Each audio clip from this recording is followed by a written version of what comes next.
George is a typical just turned 7-year-old, isn't he? Yes. He's pretty boisterous, pretty excitable, loves to climb, loves to jump in the garden, the trampoline. Yeah, just a typical 7-year-old. I don't think Sarah and I had ever heard of macular disease until George's diagnosis.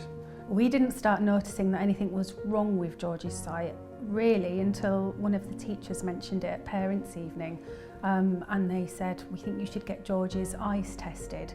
So I took him to the opticians and she said that there was pigmentation on the macula.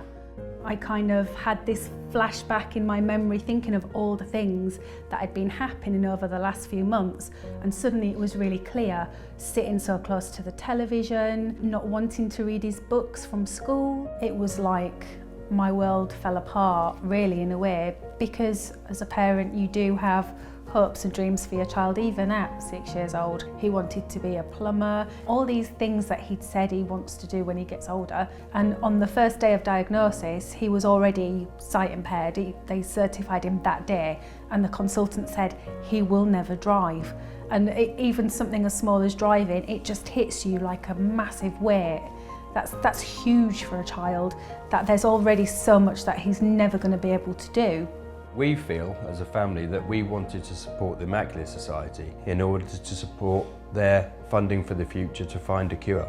Since the diagnosis, his sight has changed just massively. We don't know how much of his sight is going to keep. In a way, it's made us not take anything for granted. Now we just want to get out and do as much as we can. We decided that wherever we go, we will collect something that will be a memory of that journey. So when we went to Blackpool, we got a little Blackpool Tower. When we went to Paris, we got a little Eiffel Tower. So these more tactile souvenirs we will keep in a box. So one day, it may be that George might not be able to see these objects, but he will certainly be able to feel these objects.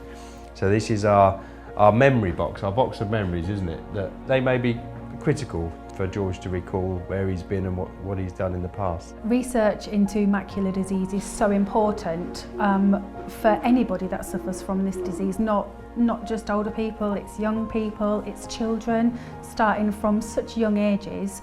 It's so important to find a cure. If not for George, then maybe for his children.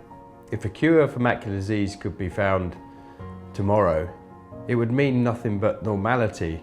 Really, it would mean that George's life could just be just like everyone else's, and he could continue being a 7-year-old boy without any difficulties. So it's really important that we fund research to find a cure.